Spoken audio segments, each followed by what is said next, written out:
you ever stared at the periodic table in your classroom and thought, why on earth these elements are arranged in this weird zigzag boxy chart?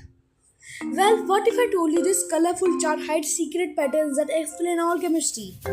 From why salt dissolves in water to why gold is shiny to why fireworks have colors.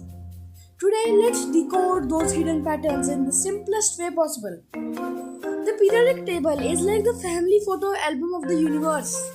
Every box is an element like hydrogen, oxygen, iron, gold, and the way they arrange is not random. It's very clever design based on patterns inside the atoms themselves. First, look at the rows, called periods. Each time you move across a row, you are basically adding one more electron into the atom. Think of it like filling seats in a bus. Row number 1 has only 2 seats. Row number 2 has 8 seats. Row number 3 has 8 seats again. Now the columns are where the magic happens. These are called as groups or families. Every column has elements that behave almost the same.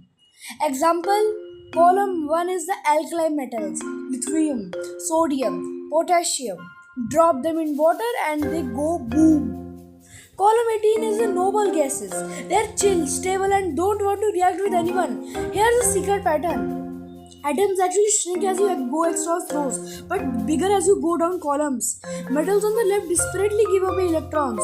More non-metals on the right desperately want them. That's why sodium and chlorine make table salt. In the middle transition, metals like copper, gold and chlorium give us all the colors, from shiny metals to bright fireworks. So the periodic table isn't just a boring chart.